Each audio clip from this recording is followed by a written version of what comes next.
Financially raw, real, authentic wisdom with Lawrence Oberholzer from Retire Rich and Happy. Good morning, everyone, and welcome to another Financially Raw.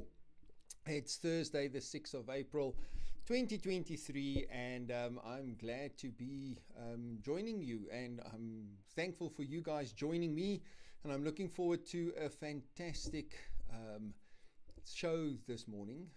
We're going to talk a little bit about property investment, and today's topic was shared to me with my good friend from AJ Stone Attorneys, Aubrey Stone. So if you find anything in our discussion today interesting and you need any help with any property investments or legal advice regarding property investment, you are welcome to contact Aubrey. Those of you who are on our social media channels, you will be able to see his, I always forget which side, it is at this side. On this side, you will see his contact details. It's AJ Stone Attorneys, 011 692 9302, info at AJ Stone or ajstone.co.za. You can get all your advice there regarding property and property investment, as well as other legal advice you can get from Aubrey as well. So we're going to talk a little bit about property investment. We're also going to play some good music for those of you who are listening on our radio show, Berg Studio. I'm going to play some feel-good 80s music. So looking forward to sharing that with you and having a good time with that. Those of you on our social media channels, unfortunately, we cannot play music. Otherwise, we get blocked. So I'm going to share, while we're playing some music, I'm going to share two videos. We'll see how far we get with them. The first one is a recording of a show that I did ages ago when I was on Mix FM regarding the 4 strategies to pay off your bond in half the time. So I'm going to share that with you while we are listening to some music. As per usual, if you have any comments, you are welcome to WhatsApp me. My number is on screen, 082-801-6693, and I will get the WhatsApp directly on my phone. You are also, if you're listening on Berg Studio, there is a shout out button. You can press that button and communicate with me directly on that directly online, and I will see it in studio. It's here on my left hand side. Also, those of you on our social media like Facebook, LinkedIn, YouTube, unfortunately I can't see all the comments and everybody watching. So if you really want to communicate with me, please use the WhatsApp number. It is on screen the whole time, so WhatsApp me there. I'm not always able to see all the different channels messages coming through.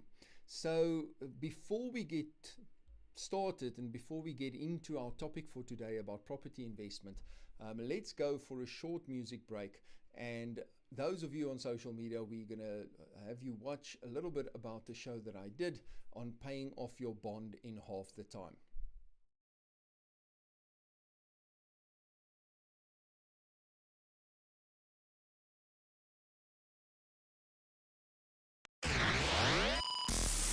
Damien and Saskia V on Mix 93.8. So like I promised, we have Lawrence Oberholzer in studio from Retire Rich and Happy.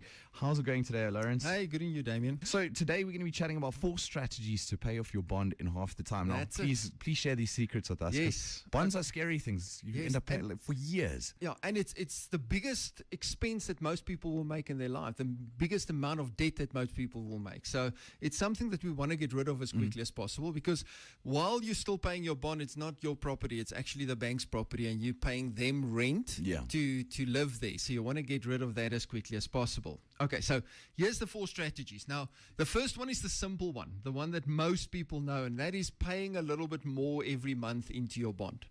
So it's very straightforward. You decide on a 200, 500,000 Rand, you pay extra.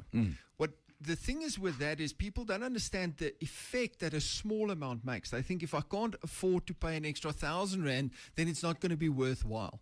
And even versus putting in a couple hundred bucks. exactly, even 100 rand makes a difference. On our calculator, I just did the calculation quickly.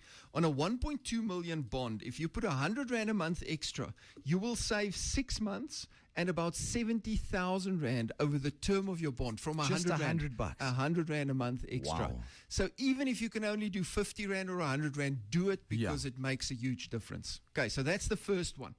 The second strategy is to make annual payments. Most people get a bonus, a tax refund that they're getting, or they're getting some annual payments. If you can commit to make an annual payment once a year of, say, 10,000 rand, or a portion of your 13th check, take half of that, put it into your bond instead of going on holiday, and that will also make a huge difference. Okay, so once a year you do that. So let's say, for example, just to look here at the calculator again, let's say, for example, you can put in 10,000 rand once a year. So let's have a look at that. Just want to get there quickly. So additional annual payment, let's call it 10,000 rand. A 10,000 rand additional annual payment every year on your bond will make a difference of, it will bring it down from 240 months, 20 years, to 199 months. That's 40 months. It's almost 4 years. The savings over the term is almost 500,000 rand.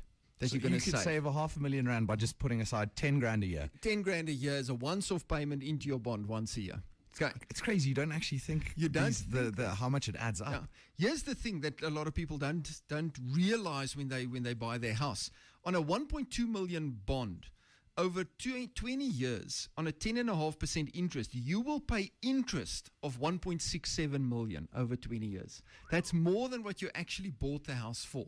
So everything you pay extra go off automatically from the capital amount. Okay. And that's where you save your interest. Okay, so you're just trying to shrink that amount as quickly as possible. As much as possible, as quickly as possible. Yes. Okay. So the third strategy, and this one is probably the most powerful of the four. And it's something that people don't think about doing. And that is to increase your payment on your bond every year when you get your salary increase. So if you look at everything else in life, your medical aid increases, your water and lights increase, your electricity increase, your everything increases. But we don't increase our bond. We tend to keep it at the same level. So if you go and you say, listen, I'm going to, I get a 6% increase this year. I'm going to take 2% of that 6% and increase it into my bond and increase my payment with 2%. And you do that again over a period, the whole term of the property, a 2% increase per annum. I'm going to show you the difference it makes. So let's say annual percentage increase, 2%. That will make a difference of, it will bring down your property value, the term, hold on 1 second, sorry, this calculator now did something. Oh, I put 200% instead of 2%. That would be nice. Yeah. Okay, so 2% will bring your term down to 100. And welcome back, everyone. That was Love Shack from the B-52s. I made a rookie mistake by not switching off my mic while the music was playing. So I know everybody can hear me talk in the studio. So yeah, if you listen to me talking in the studio, at least I didn't say anything offending. Yeah, I got a message here from Suze. She says, happy to be listening and learning from you. Thanks so much, Suze. It's good to have you online. If you have any questions, you are welcome to share them with me in studio, and I will answer them as best I can. So let's get going into our show for today and talk a little bit about the buying property as an investment, some strategies for success.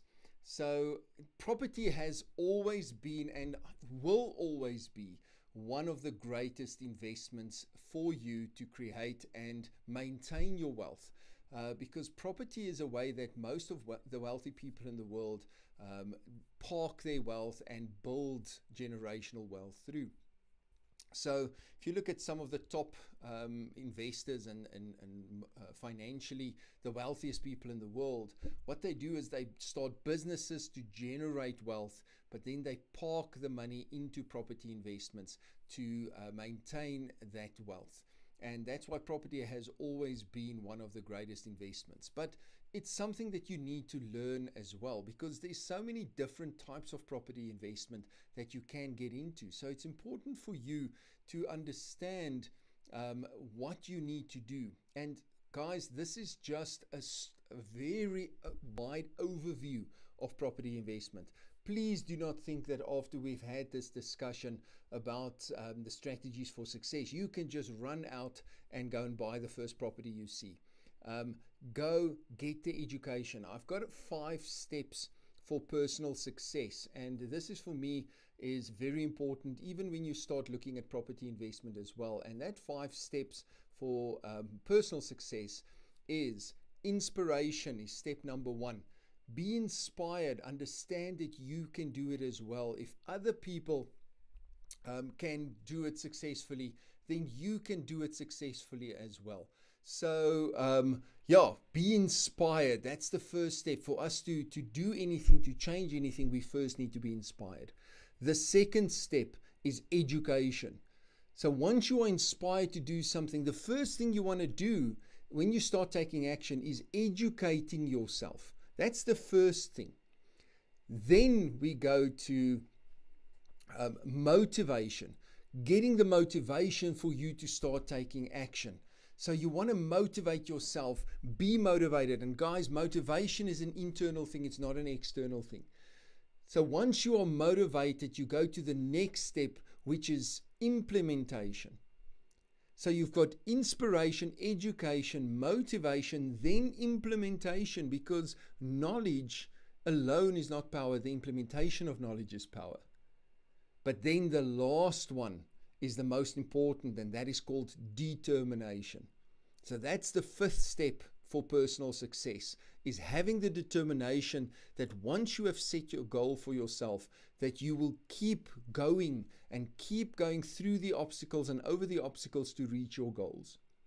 There's a saying, it says, be stubborn in your goals, but flexible in your methods. And that is what you need to do to be successful. Remember, no plan will work 100%. You need to be able to roll with the punches and adjust. And property investment is no different.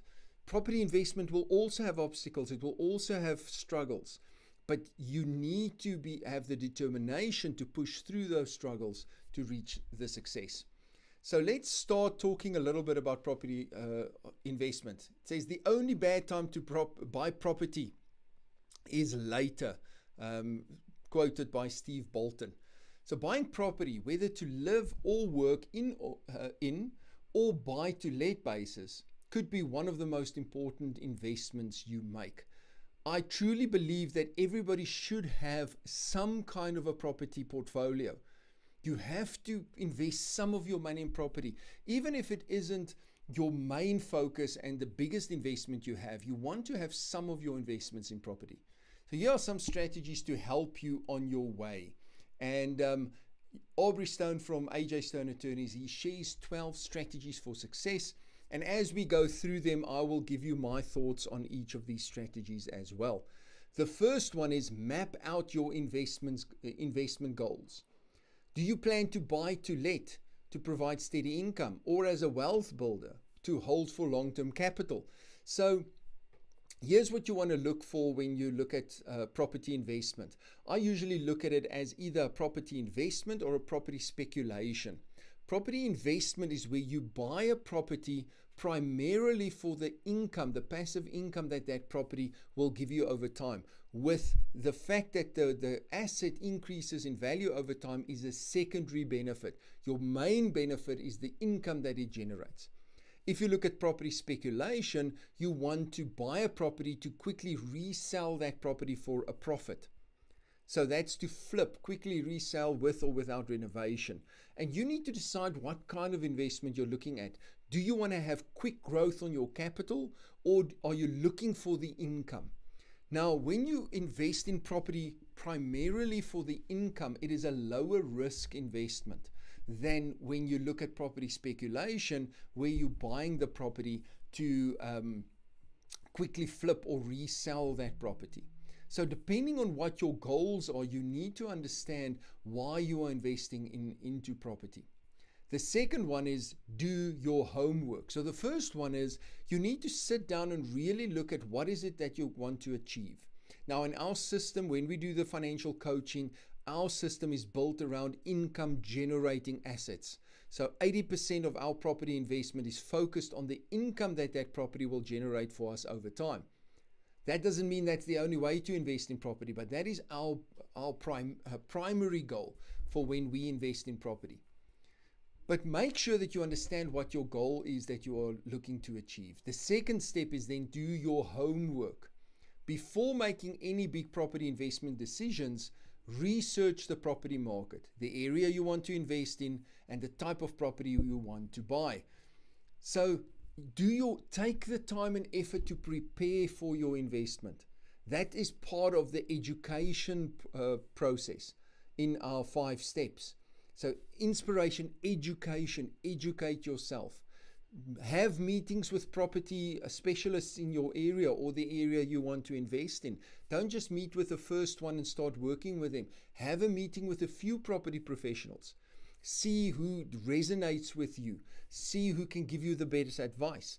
Look and see if you can determine, is this person just out there to make a sale, or are they there to create a long-term relationship with you to help you build your property portfolio? Because what you're looking for is not the property salesman, the real estate agent that just quickly wants to make a sale and move on. You want a real estate agent that has a vested interest in your success moving forward in building your property portfolio. Number 3, choose what type of property you want to buy. You have a wide choice here: vacant land, which you can develop or you can hold it; residential property that you can live in or you can let out; commercial, industrial property; agricultural land, etc. You might also consider an indirect property investment via, for example, a REIT, a real estate investment trust. So let's start with the first one. There's so many different ways to invest in property. That's why when I sit with students and clients, and we start talking about property, I get a lot of people that say to me, oh, I don't want to invest in property because I got my fingers burned and I'll never go back into property because tenants just mess up your property and I don't want that risk. Now, when I look at a person like that, I quickly realize that they don't really understand what property investment is.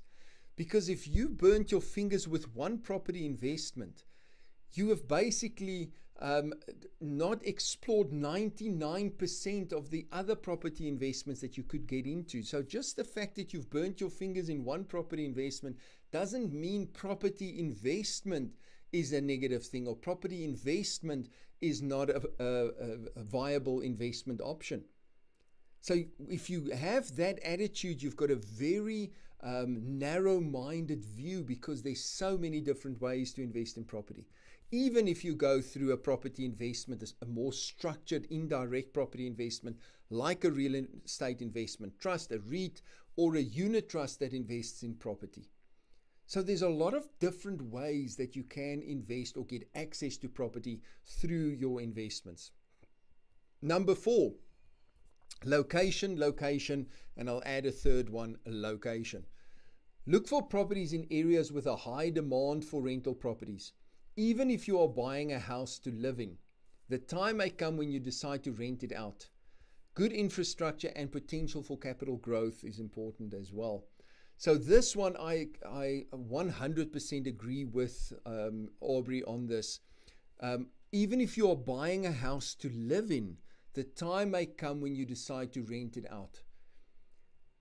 Specifically when I talk to clients and students that are buying their first property, my advice to them is always, don't just go and look at a property that you want to live in. Always look at the property as a potential rental property in the future. So you're buying that property with one eye already on the future in renting that property out for an investment when you decide to upscale to another property. I very seldom sell a property. That is the last avenue I look at. I always try to first exhaust all the other options of keeping a property, even if it's the property that I'm staying in and I decide to upgrade or I decide to downscale or whatever the case may be. I always look at it from the point of view of how can I keep this property and rather buy an extra property. So you always want to have one eye on the opportunity to rent out that property in the future. So when you look at the location, look at what the demand for rental properties are in the area that you're buying for. Look at what the infrastructure is. Look at what the developments are in your area to see if the property values will increase or decrease. And this is where it is extremely important for you to get an expert to work with you and help you and educate yourself. It comes back to that education portion. Educate yourself on what to look for before you decide to buy a property, whether it is for you to stay in or whether you're buying immediately to rent out. Okay, guys. So let's take another music break. For those of you listening on Berg Studio, if you have any questions, you are welcome to WhatsApp me. As per usual, my number is 082-801-6693. Those of you on Berg Studio, you can press the shout out button and just give me a shout out in studio, and I will answer any questions you might have. Also, with the guys watching on our social media, we're going to continue with that video on paying off your bond, or the interview I did, paying off the bond.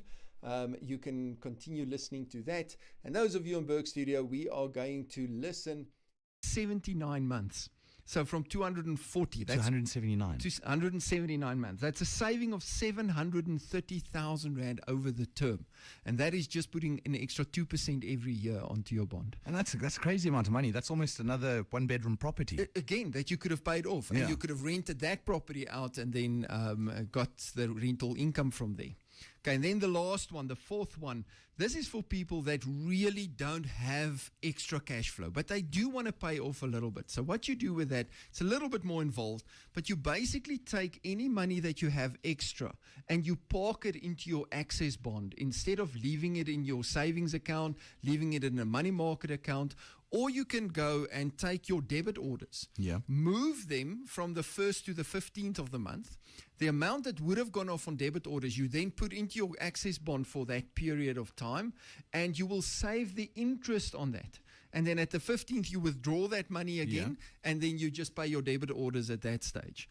And only because that money is lying in your bond for like 10 or 15 days, you save interest on that over that period. So if you take 15,000 Rand, you put it into your bond for 15 days, you will save about 100, 110 Rand in interest for that month. And we've seen what 100 Rand extra does. It's for 40, what did we say, 70,000 Rand saving by just moving money around. So that is for people that really can't afford to pay anything extra, but they're willing to do the little bit of extra admin work and still pay off their bond quicker. These four strategies are really cool because I think it serves a lot of different people. You might have a job where they say, okay, during your birthday period, we're going to pay you a bonus. Exactly. And now, cool, I can take a bit of that money. Yes. Or at the end of the year, or you get your increase refund. or your tax refund. Yes. Would you like to attempt this question that we got in earlier? Okay. Before we get there, just quickly. So what you want to do is you actually want to use as many of those four strategies as possible because they build momentum. The one. So you don't have to use one at a time. You can do all four. If you can do all four, you have that momentum building that you get. All right. Wow. So we still got Lawrence Oberholzer in studio with us from Retire Rich and Happy, and we're answering some questions. So we got one in that said, should I rather pay off my bond before I start saving for retirement? So I suppose it's quite a tricky one. Yes, and it's a very good question. So it's one that I get quite often. So in theory, if you are in your early or late 20s and you decide, listen, I'm going to pay off my bond first, take all the money that I was paying on my bond and then start investing it, and you do the maths, you should get out at a better end value than you would if you did it the other way around. But that's in theory. In practice, it doesn't work. And that's that I've seen over with experience. So what happens in practice is you want to do it, so you pay all that money, you don't save. You pay all that money into your bond. Then when you get into your 30s, you have your second child. You've now paid off half your house. And then the wife says, listen, we need to buy a bigger house because it's too small now. So then what you do is you buy a bigger house, You put all that money in the bond and you start paying it off again. So by the time you're in your 40s, you only get your house paid off, and then it's too late to start saving for retirement. So yes, in theory, it could be a good idea, Yeah. but in practice, In a perfect it world. very, very seldom works. So I don't always suggest that to clients. I'll say, it's not an either or. It's a combined strategy between the two. Focus on paying off your bonds sooner, Yeah. but put money away for retirement savings as well. Okay, fantastic. So this one's a bit longer. Yes. I don't think we can get like completely into it. No, but no. Let's try and scratch the surface. It Yes. says, "Hi guys, it's all good and well letting strategies to pay off a bond quicker, but with the government's proposed constitutional amendments potentially affecting personal property rights, would it be wise to enter into the real estate market now? Yes. Especially if one's already vested in property and you need to consider an exit strategy and what would the effects be if the government did force a mass offload of property due to their attempts to relieve title holders of their property rights." Okay, geez, there's like 15, mouthful. 15 questions in one. Okay, so it's going to be there's not going to be enough time to go into depth into that whole thing. So is it Warren? Yes, it was one. So Warren, please contact us if you want to discuss it a little bit further. They can send us an email to info@retirehappy. Telephone number 087-809-0603. But I'll quickly touch on it. The first thing is a lot of people are And welcome back, everyone. That was Let's Hear It for the Boy from Footloose. And those of you on social media, we're watching a video of the show that I did on Mix FM a few years ago regarding the 4 strategies to pay off your bond in half the time. Yeah, I've got a message from Jason on WhatsApp. Jason says, "Loving the show." Thanks, Jason. I really appreciate your support, and I'm glad that you're getting some benefit from our discussion this morning. Again, if you have any questions, you're welcome to WhatsApp me in studio, and I'll answer all questions you have. Also, you can give me a shout out on the website, and I will also get notified of that in studio. So let's continue with our discussion on the strategies for success in property investment. The last one we discussed was location, location, location. Let's look at number 5, consider diversification.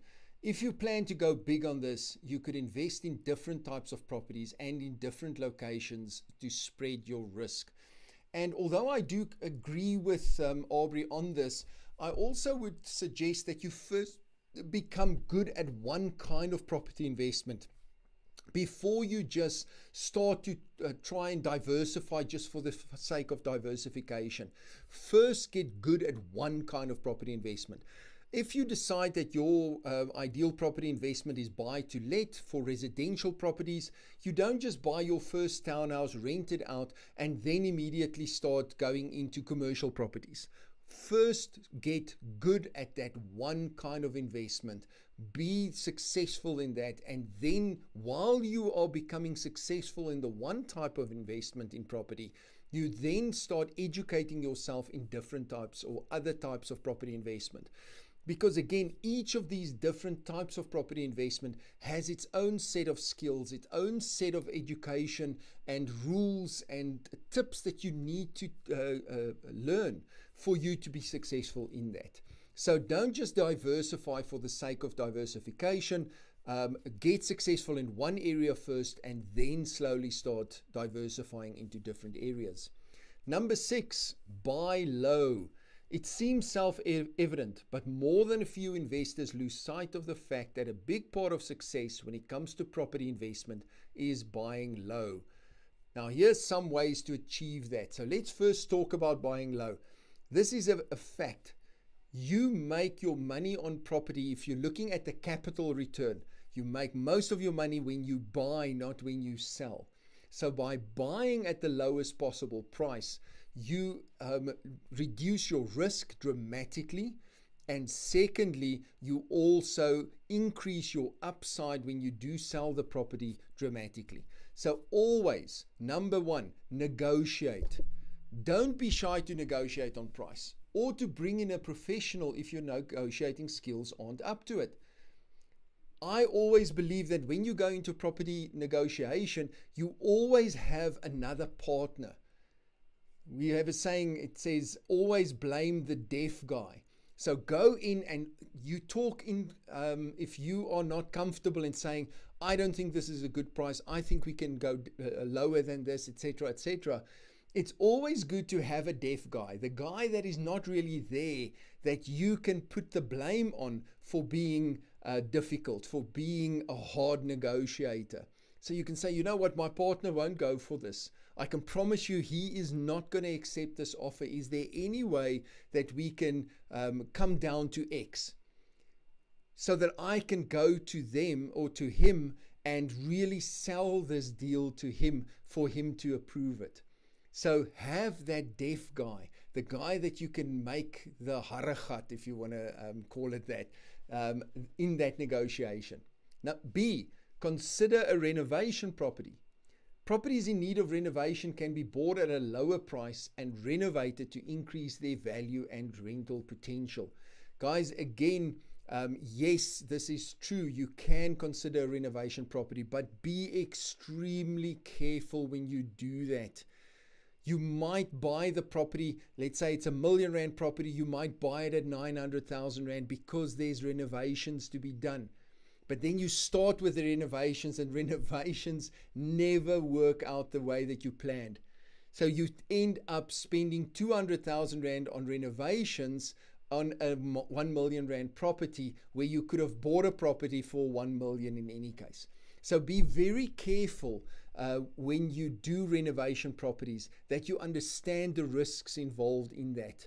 When you get to a property that needs a lot of renovation, it is very easy for that to get out of hand and for things to suddenly pop up that you weren't expecting or that you didn't know up front when they start renovating. So be very careful with that. And again, it's a completely different set of skills to work on buying renovation properties. Number C, look for bargains.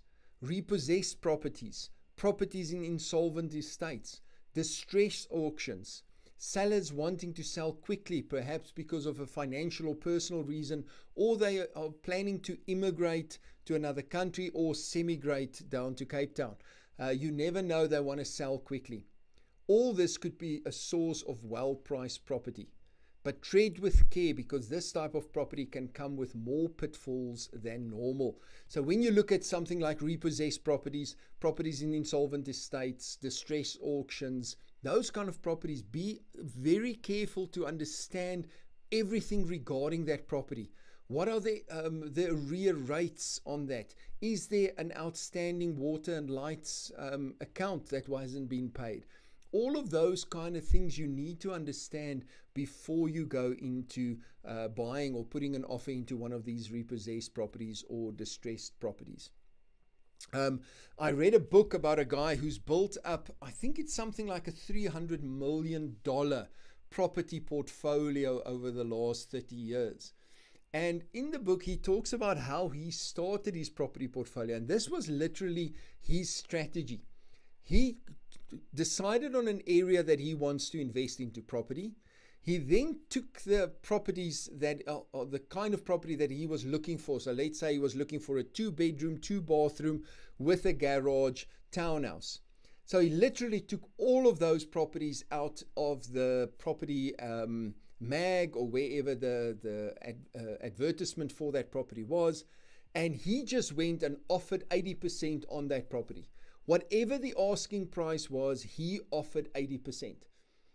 And he said that some people chased him away, some people swore at him, told him he's a complete idiot, how it's offensive for him to offer them that, etc., etc. But every now and again, out of every 100 or out of every 150 of these properties that he put an offer in, he had the one person that says, you know what, I'm sick and tired, I just have to get out, and he got that deal. And he just kept doing it. He took the abuse, he took the people telling him that he's an idiot, but he just kept doing it, and eventually he built a property portfolio of about $300 million. So don't be scared of making an offer. The worst thing that can happen is them saying no. And that is why it's important when you look at that negotiation that you are willing to walk away. The moment you want the property more than they are willing to sell that property for, so you want to buy the property more than they want to sell the property, you're in big trouble. So be careful to let your emotional state get involved in your negotiation with property. And that is why I always suggest to people that when you do buy a property, always look at it as an investment property as well, even if you're buying it for your own personal use. Because the moment you start analyzing that property as an investment property, you take some of the emotion away from the buying decision. And if you take the emotion away from the buying decision, you make your negotiating skills so much stronger. Okay, number 7, take professional advice. For most of us, property should be just one element in a balanced investment portfolio, structured to meet our particular needs and goals. So ensure that you take competent financial advice up front. Then go to the property professionals in your target area and market. Your first port of call in this regard should be your lawyer, who can share valuable insights into the local property market and can refer you to other trusted professionals in the area. Guys, what you want to do here as well is get involved with some kind of a network of property investors. Get to learn other property investments. You can go to property investment clubs. You can go to coaching. There's one of the companies we partner with is called SAPIN, the South African Property Investors Network, which is the largest property investment educators in the country. You can go to them, go to one of the events, start meeting other people that also invest in property. At those kind of events, you will meet up with people from the bank, you will meet up with lawyers, you will meet up with other property investors that are looking for partnerships. So start mixing with people that are also looking at property investment before you just jump in on your own as an individual without a lot of knowledge. You will save yourself thousands and thousands and thousands at the end of the day by making sure that you are educated and you have the right people around you that can give you advice. Number 8, choose wisely when it comes to financing options. Using mortgage finance to purchase property can provide leverage and enable you to invest in more properties than you would be able to with cash. So yes, you need to look at how are you going to finance that property, especially if it's a buy-to-let property and you're going to buy it through a bond or by getting a mortgage at the bank. Because remember, the bank doesn't care whether that tenant is paying you or not. The bank wants you to pay that bond on a monthly basis. So that is the risk involved with that. But the benefit on that is that by using other people's money, OPM, the bank's money, you can then have access to the whole capital growth, return on investment, but you only invested a portion of your money. So you get access to R1 million investment, R1 million asset, but you maybe just put in 150,000 Rand of your own money. That is a leveraged way of increasing your return on investment. But it comes with risk and you need to make sure that you manage that risk. Okay, guys, let's take another short music break and then we will continue with the last portion, number 9, 10, 11, and 12. Those of you watching on our social media, we're going to continue with the video on paying off your bond. If it stops, just give us a minute. Once the song is finished, I will come back and we will finalize our discussion on property investment. Uncertain and scared about what's happening with property rights. Yeah. So the first thing people need to understand is it's still going to take years before they get there. They're only starting with the discussions around the expropriation without compensation. It's going to take at least a year before those discussions are finished. Then it's first going to go through Gotta go through all the committees, and then it's going to be at least 5 years before anything gets changed, in my opinion. Yeah. Secondly, the government is focusing on agricultural land, not so much privately owned property, etc., etc. Okay. So I think we're a little bit, it's too early to start becoming scared and selling off properties, Yeah. etc., etc. So I would still continue with investing in property. It still stays one of the best investments, but there's more to it, which I would like to discuss in more detail, but we don't have enough time for that. For sure. So if you'd like to contact Lawrence Oberholzer from Retire Rich and Happy, you can do two things. You can call him on 087-809-0603 or simply SMS 33903. You send the word RRH and your name and they'll get back to you. And then the email address again? It's info@retirehappy.co.za. Perfect. Lawrence, thank you so much. Glad- We'll chat to you thanks chat to again having me. soon. Yes, we'll chat again. Cheers. That was Lawrence Oberholzer from Retire Rich and Happy, chatting 4 strategies to pay off your bond in half the amount of time. Damien and Saskia V on Mix 93.8.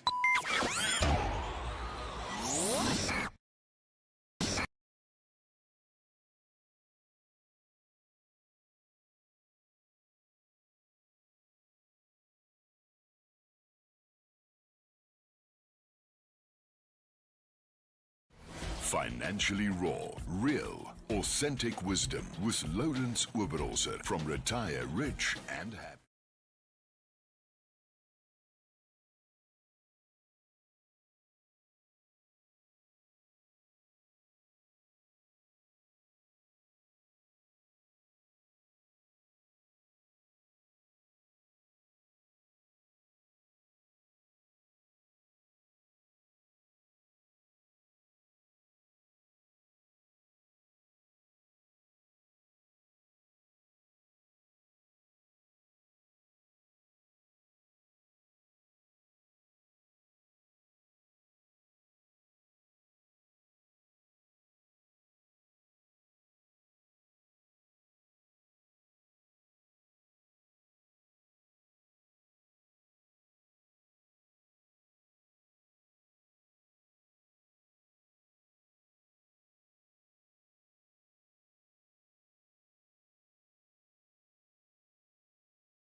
Welcome back, everyone. And that was Casey and the Sunshine Band.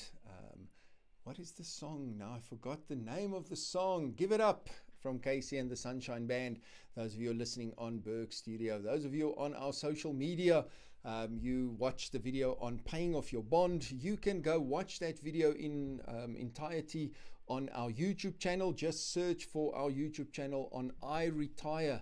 There is, I think, over 300 videos on different shows that we've done on Berg Studio, interviews I've done on Mix FM, interviews I did on CNBC Africa as well. So there's a lot of educational content there. So please go and watch some of those videos, and also like and subscribe. It really helps our channel to grow when the YouTube algorithm sees that people are watching and subscribing to our channel. So let's continue with our final portion of our discussion this morning about strategies for success in property investment. Let's look at number 9, manage your cash flow. Ask your lawyer to help you draw up a full budget for your purchase costs So you can plan properly, both for your cash flow and for your profitability. Guys, yes, again, it comes back to planning and educating yourself up front. You need to understand what all the costs are that are involved in buying a property on the first part. So what is it that you have to pay for the transfers and the registration of the bond, etc., etc., etc.? What are all those costs? Secondly, you also need to look at what the running costs of that property is. Are there levies? Are there rates and taxes? What are the rates and taxes? Do you need to pay for insurance in your own capacity? All of those kind of things you need to budget so that you can have a positive cash flow. Guys, when I teach people in our coaching, it is important to understand that an income generating asset is only an income generating asset when it gives you a positive cash flow. A property, if you buy a property and your income from that property is 7,000 Rand per month, but the cost of the property, including your bond repayment, is 9,000 Rand a month, that property is not an income generating asset. That property is a liability. So you want to get your cash flow as a positive cash flow as quickly as possible. And the things at the top, the things like negotiating, finding property deals at lower than market value, etc., helps you to have a positive cash flow. But make sure that is also how you manage your risk, is by managing your cash flow. Number 10, managing the risk. If you have a bond, built into your calculations the possibility of interest rate increases in the future. We've all experienced it over this year. How many times have interest rates been hiked over the last year? And every time interest rates get hiked, your bond repayments increases.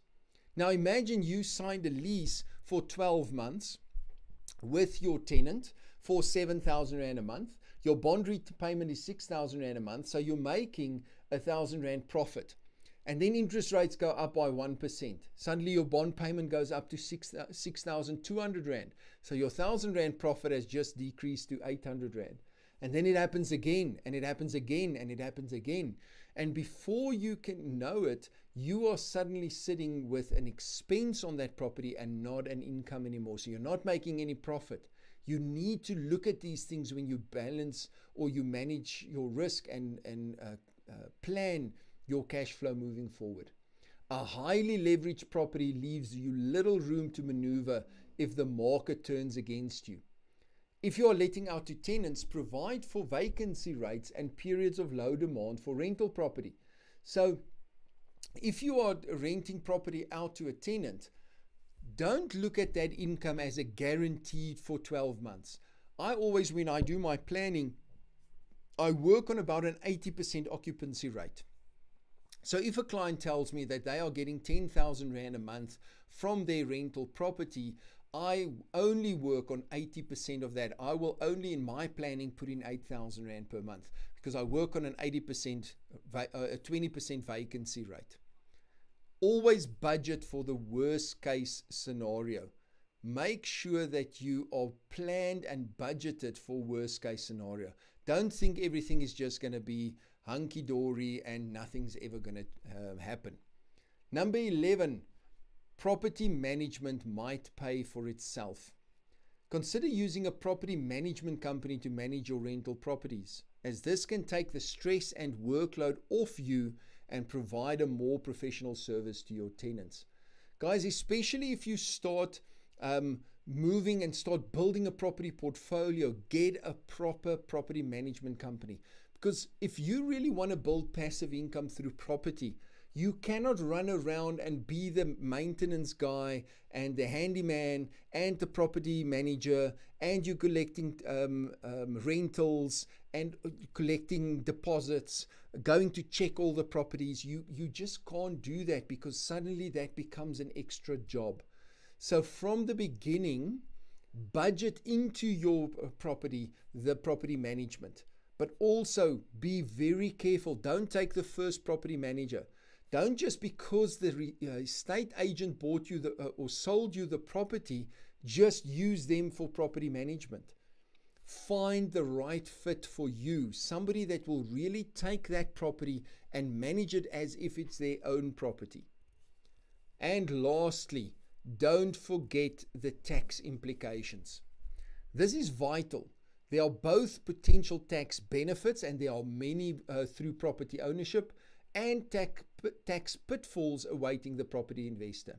And taking upfront professional advice to structure your investment for tax efficiency could make all the difference between an acceptable return and an exceptional one.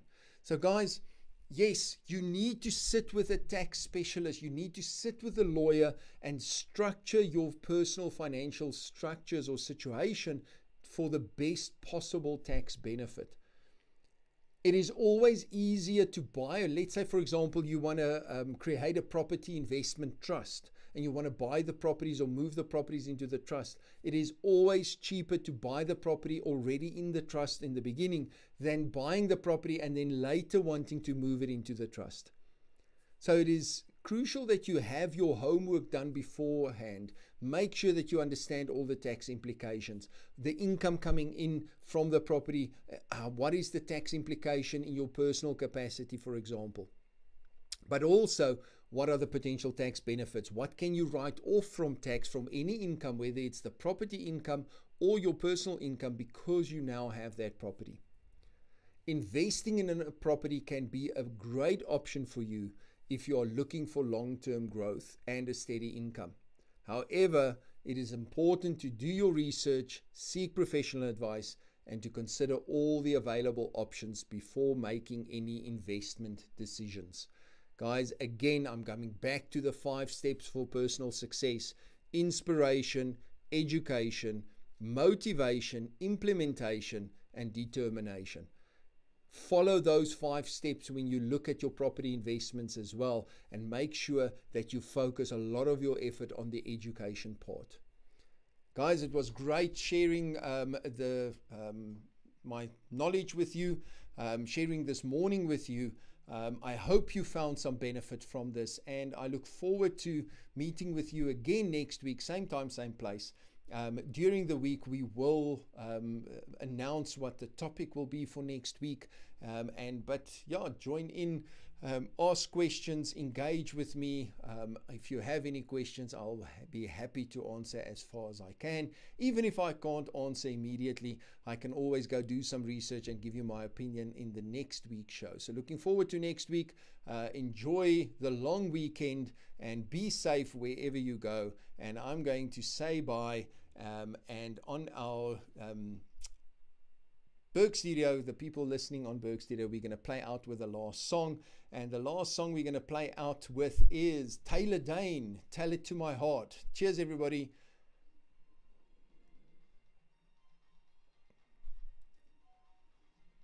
Guys, those of you on our social media, it was really good to have all of you on. I enjoyed running through this with you.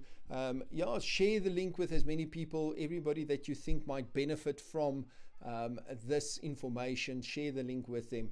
It would really mean a lot to us. Enjoy the rest of the weekend, and I'm looking forward to seeing you guys next week again. Cheers, everyone. Financially raw, real, authentic wisdom with Lawrence Oberholzer from Retire Rich and Happy.